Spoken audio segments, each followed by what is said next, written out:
नमस्कार दोस्तों। आज अपने पास सारक 650 सुकेम का एक इन्वर्टर आया है और इसमें प्रॉब्लम ये है कि ये मेंस सेंस नहीं कर रहा है। और आपको भी पता है मेंस जब तक सेंस नहीं करेगा जब तक बैटरी को भी चार्जर नहीं कर पाएगा। तो मैं इसको सबसे पहले बैटरी से प्लस के साथ प्लस और माइनस के साथ माइनस कनेक्ट कर लेता हूँ।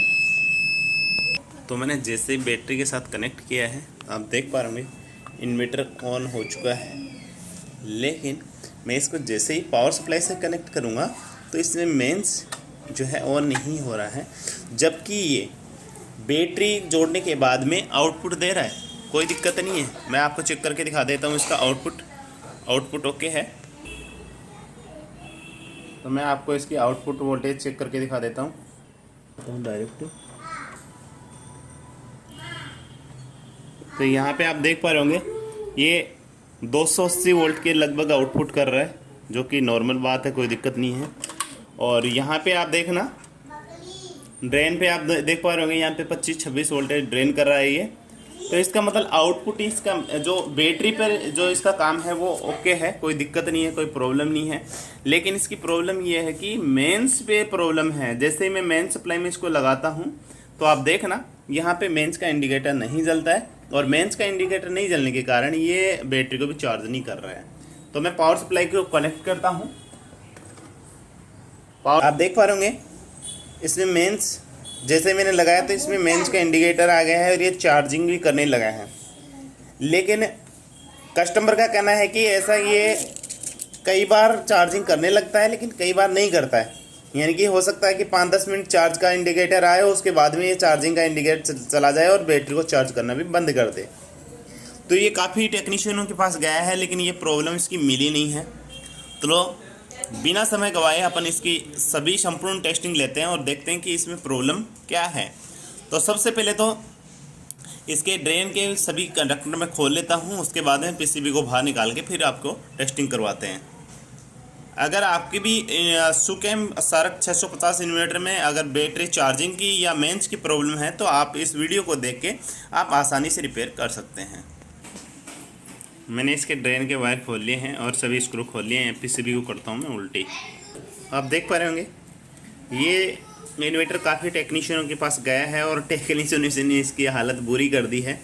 मतलब इसमें ऐसा कोई प्रत्येक रजिस्टेंस और ये ट्रैक वगैरह और ट्रांसफार्मर वगैरह छोड़ा नहीं है जिसको टेक्नीशियन ने बदला नहीं है। सब कुछ बदल दिया लेकिन उसके बावजूद भी उसको प्रॉब्लम मिली नहीं है। मैं यहाँ देख पा रहा हूँ कि जितने भी रजिस्टेंस हैं उनके सब के ऊपर मल्टीमीटर की नोब चुभाई हुई है, गड़ाई हुई है, ताकि वो इसको चेक किया होगा लेकिन इसको बीमारी नहीं मिली होगी। हो सकता है टेक्नीशियन ने किया हो या आजकल यूट्यूब वाले बाबा जो जिंदाबाद हैं, यूट्यूब देखी और इन्वर्टर को रिपेयर करने बैठ जाते हैं, वो भी ऐसा ही करते हैं। तो अपन सबसे पहले अगर इसमें मेंस की प्रॉब्लम आ रही है तो अपन सबसे पहले इसकी ट्रांसफार्मर की जांच करेंगे। कौन सा ट्रांसफार्मर? आप देख पा रहे होंगे ये वाला जो ट्रांसफार्मर है, ये वाला, इसकी जांच करेंगे कि ये ख़राब है या सही है। तो सबसे पहले इसकी टेस्टिंग मल्टीमीटर से ले लेते हैं। तो सबसे पहले ये जो पिन है, थोड़ा नज़दीकी से दिखाएं आप, ये वाली जो पिन है, ये पिन आपकी इनपुट की पिन है। तो ये वाली जो पिन है, ये वाली, ये न्यूट्रल की पिन है और ये आपकी इनपुट की पिन है, मतलब मेंस लाइन की पिन, और ये आउटपुट की है और ये आपकी फीडबैक की, मेन फीडबैक की पिन है। तो ये जो पिन है ट्रांसफार्मर की, दो पिन ये हो गई, 1 और 2 प्राइमरी साइड की हो गई।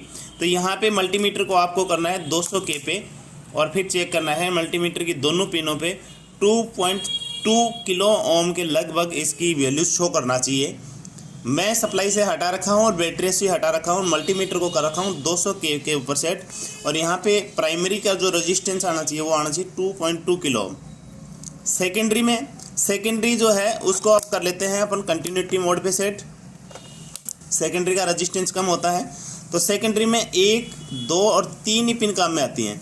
तो आप देख रहे होंगे पहली और लास्ट की पिन जो है उस पर 67 किलो ओम रजिस्टेंस आता है ओनली, और पहली और तीसरी जो पिन है उस पर only for 33 ohm resistance show करना चाहिए। अगर ये ऐसा करे तो आपका मल्टीमीटर आपका ट्रांसफार्मर जो है उसकी प्राइमरी और सेकेंडरी ओके है।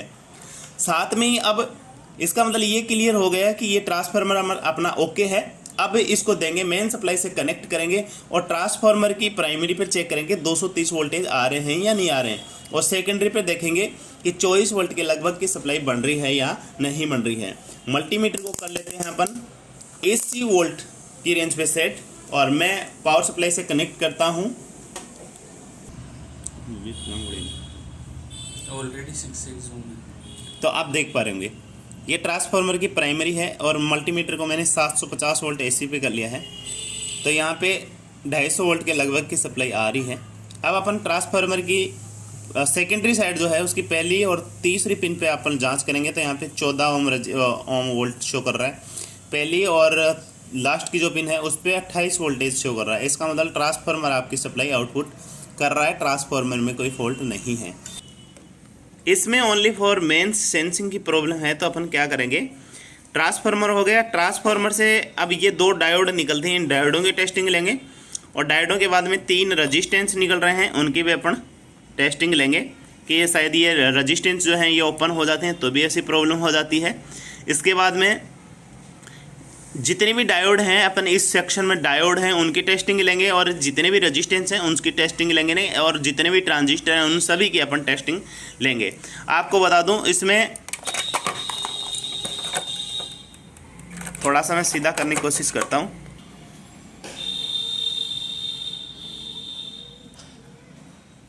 दो ट्रांजिस्टर यहाँ पे आपको दिख रहे होंगे, इनको भी चेक करना है, और ये 2 रजिस्टेंस एक यहाँ पे है और एक ये पीछे होगी इधर, ये रही, इस रजिस्टेंस को भी आपको चेक करना है। तो सबसे पहले अपन बैक साइड में जो ये वाला जो सेक्शन है इसमें जितने भी रजिस्टेंस हैं उनको चेक कर लेते हैं। तो उन रजिस्टेंस को जो एसएमडी रजिस्टेंस हैं उनको चेक करने के लिए मेरे पास एक ऐप है जिसको आप देख सकते हैं, इलेक्ट्रोड नाम से एक ऐप है। इस ऐप को आप डाउनलोड कर लें और इस ऐप में एसएमडी जो रजिस्टेंस है उसको सेट कर लें, और इस पर जितनी भी आप, मैं जूम करके दिखाने की कोशिश कर रहा हूँ, जितनी भी रजिस्टेंस के ऊपर लिखी हुई वैल्यू है वो यहाँ पे आप नोट करें, और उसके बाद में इसको कैलकुलेट पे दबाएंगे तो इसमें रजिस्टेंस की वैल्यू जो है शो हो जाएगी। ये इलेक्ट्रोड नाम का जो एक ऐप है इसका मैं यूज़ करता हूँ ताकि समय मेरा बच सके। अब मैं इस ऐप को सामने खोल के रख लेता हूँ। तो मल्टीमीटर को सबसे पहले मैं डायोड मोड में सेट कर लेता हूँ, और ये जितनी भी डायोड लग रही हैं नियर बाई में, इन सभी डायोडों की मैं टेस्टिंग ले लेता हूँ।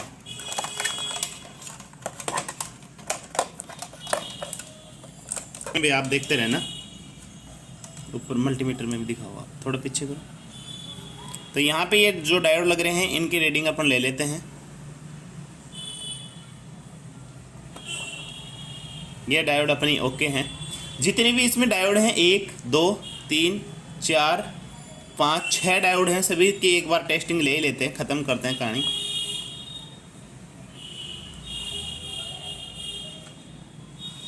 बार बार टेंशन नहीं रहेगी। 2 डायोड ये हैं, इधर ये प्रॉब्लम है नहीं, लेकिन एक बार टेस्टिंग कर लेते हैं।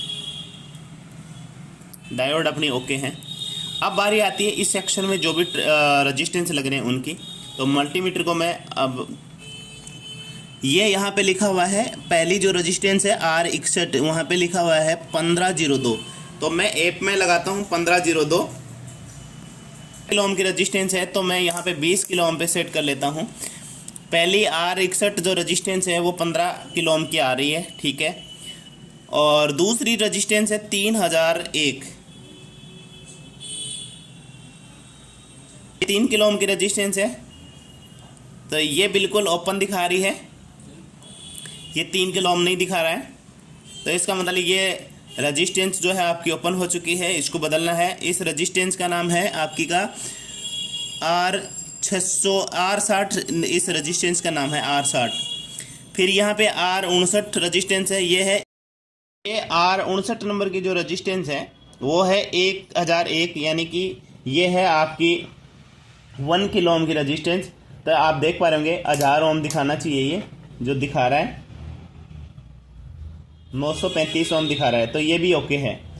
ऐसे करके सभी रजिस्टेंस अपन चेक कर लेंगे। ये अगली है 1002, तो इसको भी चेक कर लेंगे। 1002 जो है वो 643 ओम की जो रजिस्टेंस सर्किट में लगने के कारण ये थोड़ा सा कम शो कर रहा है। सभी रजिस्टेंस चेक कर लेंगे, कोई रजिस्टेंस ओपन नहीं होनी चाहिए। लेकिन अपन ने जब चेक किया तो ये वाली जो रजिस्टेंस है R60 रजिस्टेंस अपने को जो है ओपन मिली है। इस रजिस्टेंस ये 3 किलो ओम की रजिस्टेंस है, तो अपने पास 3 किलो ओम की रजिस्टेंस फिलहाल में मौजूद नहीं है। इसलिए मेरे पास 1 किलो ओम की 3 रजिस्टेंस है मेरे पास। तो तीनों रजिस्टेंसों की वैल्यू एक बार आपको मैं चेक करा देता हूँ। इनको मैंने जोड़ लिया है 1 किलो ओम की रजिस्टेंसों को सीरीज में। आप देख पा रहे होंगे ये 3 किलो ओम हो चुका है। अगर आपके पास 3 किलो ओम की एक रजिस्टेंस हो तो भी आपका काम चल जाएगा। मेरे पास 3 है 1 किलो ओम की, तो मैंने तीनों का इस सीरीज में जोड़ के 3 किलो ओम बना लिया है। तो बिना समय गवाए हुए मैं इस रजिस्टेंस को यहाँ से उखाड़ दूंगा। मेंस की प्रॉब्लम या तो दोस्तों आपके ट्रांसफार्मर के कारण आती है। ट्रांसफार्मर अगर आपका ख़राब होगा, चाहे उसकी प्राइमरी होगी या सेकेंडरी होगी, तो उसमें मेंस की प्रॉब्लम आएगी। और या फिर ये डायोड दो देख पा रहे होंगे, मैं ये वाले ये ओपन हो जाएंगे तो भी आपकी मेंस की प्रॉब्लम आएगी। या फिर ये वाले जो रजिस्टेंस ख़राब हो जाएंगे तो आपकी मेंस की प्रॉब्लम आ जाएगी। आप देख पा रहे होंगे ये जो रजिस्टेंस है ख़राब, इसको मैंने यहाँ से हटा दिया है। ये रजिस्टेंस है, तो इसकी जगह मैं दूसरा एक 3 किलो ओम का रजिस्टेंस यहाँ पे लगा देता हूँ और फिर टेस्ट करते हैं कि क्या अपना मेंस जो है वो प्रॉब्लम ओके हुई या नहीं हुई।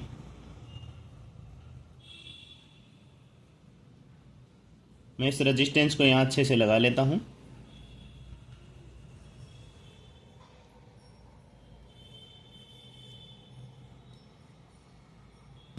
इस रजिस्टेंस को मैंने लगा दिया है, लेकिन इसको थोड़ा मैं कवर करूँगा ताकि ये अन्य किसी कंपोनेंट के टच ना हो जाए। अभी अगर मेरे पास SMD रजिस्टेंस होता तो मैं SMD लगा देता, लेकिन मेरे पास न तो SMD था न मेरे पास 3 किलो ओम का एक रजिस्टेंस था, इसलिए मैंने तीनों को सीरीज में करके मेरे को लगाना पड़ा। अब इसको एक बार चेक कर लेते हैं। आपको बता दूँ, अगर चार्जिंग अगर आपका नहीं हो रहा है तो आपको क्या क्या करना है। कई बार चार्ज मेंस तो आ जाता है लेकिन चार्जिंग की प्रॉब्लम आ जाती है। उस टाइम पर आपको ये IC जो देख पा रहे हैं इसको चेक करना है। साथ में ही आपका ये जो ट्रांसफार्मर है, ये ट्रांसफार्मर है, इसको भी रीडिंग लेनी है। इसकी रीडिंग जब चेक करोगे क्या आएगी वो भी मैं आपको इस वीडियो में बता देता हूँ। आप देखना यहाँ पे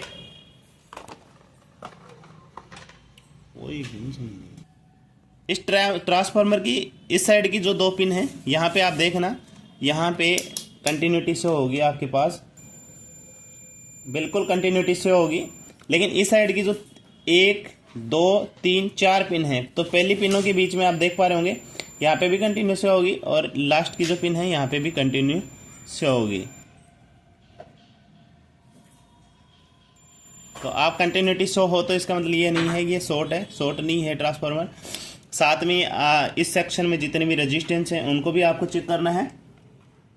और ये डायोड, ये रजिस्टेंस ट्रांजिस्टर देख पा रहे होंगे 1 और 2, ये ट्रांजिस्टर आपको चेक करने हैं। और ये 1 और 2 ये आपको रजिस्टेंस चेक करने हैं। आपकी जो प्रॉब्लम है वो सॉल्व हो जाएगी। और ये ट्रैक भी जो है ये भी प्रॉब्लम कर जाते हैं, तो इनको भी चेक कर लेना आता है। इसकी जो अगर आप इनको चेक करोगे तो इनकी वैल्यू क्या आएगी देखना आप। एक साइड में ओपन दिखाएगा और एक साइड में आपके पास इस टाइप की वैल्यू आपको शो करेगा। तो मैं थोड़ी सी इसकी वैल्यू बढ़ा देता हूँ यहाँ पे।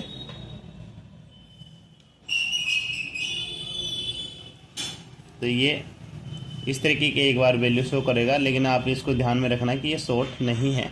और दूसरा वाला ये देखो, एक साइड में 34 दिखा रहा है और दूसरी साइड में भी 34 के लगभग दिखाएगा, तो ये शॉर्ट नहीं है। आप इसको निकालें ना, ठीक है दोस्तों। ये रजिस्टेंस लगाने के बाद में अपनी मेंस की प्रॉब्लम सॉल्व हो गई होगी। तो इसको एक बार लगा के चेक करते हैं कि क्या मेंस प्रॉब्लम जो है ठीक हुई या नहीं हुई। इसके बाद में आपको यह ध्यान रखना है, ये जो पहला वायर है ये 125 का है, दूसरा 200 का है, तीसरा न्यूट्रल का है। तो यहाँ पे अगर 125 की जगह यहाँ पे ज़्यादा वोल्ट आएंगे तो आपकी बैटरी जो है हाई वोल्ट पे चार्ज करेगी, वो भी प्रॉब्लम है। और यहाँ पे 125 से ज़्यादा ही कमाएँ, 10 20 30 वोल्ट आए तो भी प्रॉब्लम है। फिक्स अगर 125 वोल्ट लगभग आ रहे हैं तो आपकी बैटरी सही से चार्जिंग होगी। तो ये भी आप ज़रूर चेक करें। तो मैंने इसको पावर सप्लाई से कनेक्ट, बैटरी से कनेक्ट कर लिया है। और बैटरी से जैसे कनेक्ट कर दिया, ऑन कर दिया मैंने, इन्वर्टर ऑन हो चुका है। और अब करता हूँ मैं इसको मेंस में सप्लाई कनेक्ट। मेंस कनेक्ट करना एक बार।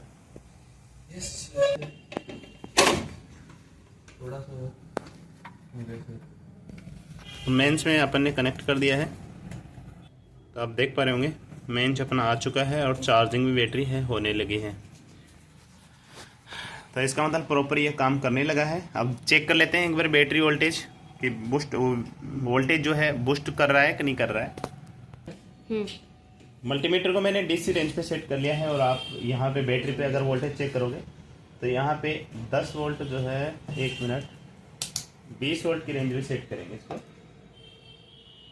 देख पा रहे होंगे 13 पॉइंट कुछ वोल्टेज जो है बूस्ट कर रहा है। इसका मतलब ये चार्जिंग अब लेने लगा है, चार्जिंग में कोई प्रॉब्लम नहीं है। और साथ के साथ में यहाँ पे 80 वोल्ट पे सेट करेंगे एक बार के लिए। और ये जो पहली जो यहाँ पे ये लग रहा है जैक, इसमें देखना लास्ट का तो जो न्यूट्रल है वहाँ से न्यूट्रल ले लेंगे और पहली पिन में जो है 125 वोल्टेज आने चाहिए।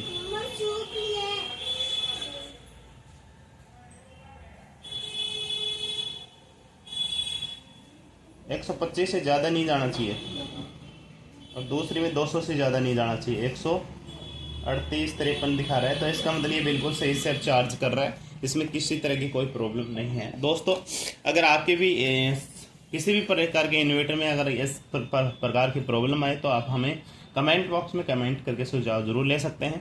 थैंक यू दोस्तों, मिलते हैं नेक्स्ट वीडियो में। वीडियो को लाइक शेयर सब्सक्राइब जरूर करें।